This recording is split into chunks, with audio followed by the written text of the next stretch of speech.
Sa kasalukuyan ay ang presyo po ni Shiba Inu ay naglalaro sa presyong 40 digits 1747 at ito po ay medyo mababa ang kanyang performance kumpara sa kamakailan po nitong mga price action. Pero base po sa isang analysis ay meron daw pong nakita na isang bullish flag pattern. Ito po ay makikita sa 3-day chart time frame ni Shiba Inu. At ayon po sa analysis na ito ay pwede raw po itong mag-predict ng isang significant price surge na maaaring umabot po ng hanggang 80 to 90% na paglago. At ayan po ang siyang ating pag-uusapan sa video na ito. Pero bago po tayo magpatuloy, ay nais ko lamang po munang bigyang linaw ang aking disclaimer kung saan ang nilalaman po ng video na ito ay hindi po ito isang financial advice. For education and information purposes lamang po ang layunin nito. Ayan. Ang unang tanong po natin rito ay ano nga ba ang bullish flag pattern? Ayan, para sa mga baguhan lamang po rito na hindi pa alam kung ano nga ba ang ibig sabihin ng bullish flag pattern. Ayan po, nakikita natin dito sa chart. Yan po ang sample ng isang bullish flag pattern. Ito po ay isang pattern sa chart na nagsasaad ng potensyal na pag-angat sa presyo. Makikita po natin dito na kapag mayroong steep upward movement ng presyo, yan po yung flagpole. Ayan, yung dire-diretsong malalaking nabuong mga bullish candlesticks. Yan po yung flagpole. At ito po ay sinusundan ng parallel trend lines. Yan, yung dalawang kulay itim na linya. Yan po yung dalawang parallel trend lines. At ito naman po ang siyang bumubuo sa isang maliit na rectangle o mismo ito po yung flag o yung kanyang watawat. Kaya tinawag po itong bullish flag pattern. Ito po ay karaniwang nagpapakita ng consolidation bago ang isang breakout. Sa simpleng salita, para itong isang pahinga bago sumiklab ulit pataas ang presyo nito.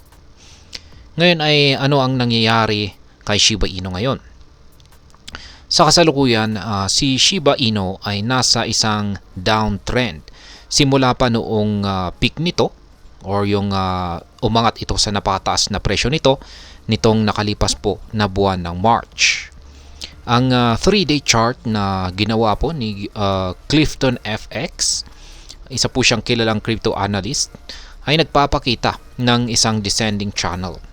Ang parallel trend lines dito ay nagiging resistance at support. Yan, yung upper boundary po nito ay ito po yung nagsisilbing resistance. Siyempre, yung lower boundary nito ay ito naman po yung nagsisilbing support level nito. Ngayon, ang presyo po ni Shiba Inu ay nasa upper boundary ng channel na ito, kung saan ay maaring maglabas po ng signal ng isang breakout kapag nagawang lampasan nito ang upper boundary na ito. Yan, kapag nalampasan po ito ay considered po yan na isang breakout. At maaaring yan po ay magresulta sa tuloy-tuloy nito na pag-angat sa presyo o yung tinatawag na price surge. Ngayon ay paano po ito makakaapekto sa presyo ni SHIB? Ayon po sa analysis, ang potential breakout ay maaari pong magresulta sa pag-akyat ni Shiba Inu hanggang sa presyong 40 digits 35. Ayan, ibig sabihin ay may posibilidad po na tumaas ang presyo nito ng halos 89.76% mula sa kasalukuyang price level nito or presyo po nito. Napakalaking bagay po nito para sa mga holder ng SHIB at maaring magdulot po ito ng renewed interest at investment sa cryptocurrency na ito. Ngayon ay ano naman po ang tugon ng Shiba Inu team? Sa kabilang banda ay ang Shiba Inu team na pinangungunahan po ni Ginoong Satoshi Kusama. Yan ay patuloy po na humaharap sa mga kritisismo tungkol sa kanilang target na 1 cent. Ayan, ito po yung 1 cent dream. Ang kamakailang post po ni Ginoong Nick Tumaino, ayan, si Ginoong Nick Tumaino, ay naumit si Shiba Inu sa listahan po ng influential crypto projects, kung saan ay nagpataas ng kilay ng maraming mga SHIB supporters. Sinagot po ni Ginoong Kusama ang kritisismo at sinabi na malaki ang impact ng SHIB sa crypto community kahit na hindi ito ganap na kinikilala ng lahat. Ngayon ay ano naman po ang epekto ng token burns? Ayan. Isa pang mahalagang pangyayari ay ang large-scale token burn na naganap kamakailan. Na-content po natin yan kanina.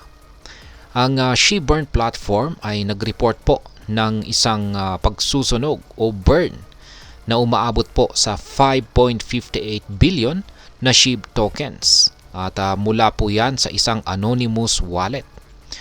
At ang burn na ito ay isinagawa po ng Shiro Nico.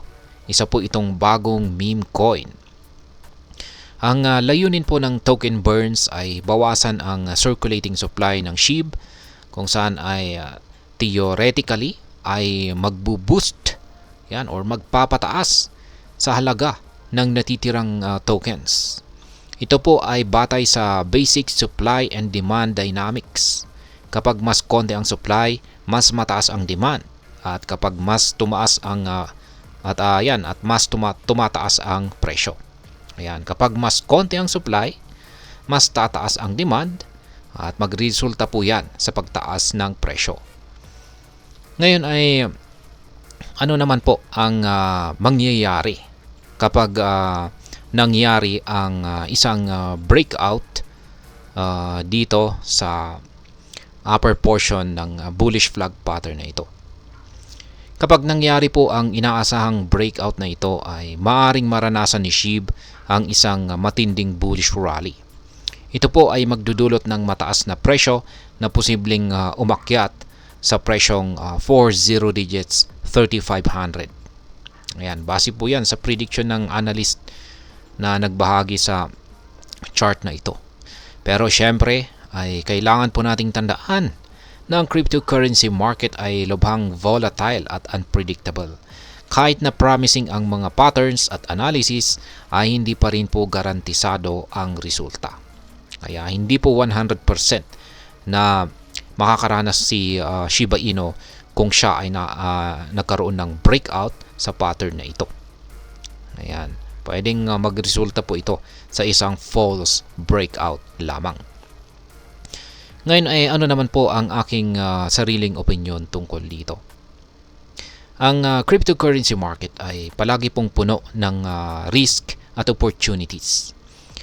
Itong si SHIB ay patuloy na nagiging hot topic sa crypto community dahil sa kanyang unpredictable pero promising naman na nature. Kung ikaw ay isang investor, mahalaga na magkaroon ng comprehensive understanding ng market trends at patterns, tulad ng bullish flag. Gayun din ang active participation ng mga developers at token burns ay nagpapakita ng kanilang commitment na masustain ang paglago ni SHIB. Sa huli, habang ang mga technical analysis at market dynamics ay nagbibigay po ng magandang insight, malaga pa rin ang pagkakaroon ng malinaw na investment strategy at pag-intindi sa mga risk ng cryptocurrency trading. Kaya maging mapanuri at lagi pong sumangguni sa mga trusted sources bago gumawa ng kahit anumang investment decisions. At hanggang dito na lamang po tayo sa video na ito mga ka-crypto. Sana po ay inyong nagustuhan ang aking paliwanag sa video na ito. Kung inyo po itong nagustuhan, pag-click lamang po ang like button nito. Para naman po sa mga bago lamang dito, kayo po ay aking inaanyayahan para mag-subscribe. Pag-click na rin po ang bell icon nito dahil ito po ang siya magsisilbing notification nito sa mga bago kong videos na akin pong ina-upload sa aking YouTube channel na ito. Marami pong salamat sa panonood. Ingat po tayo lagi at God bless po sa ating lahat.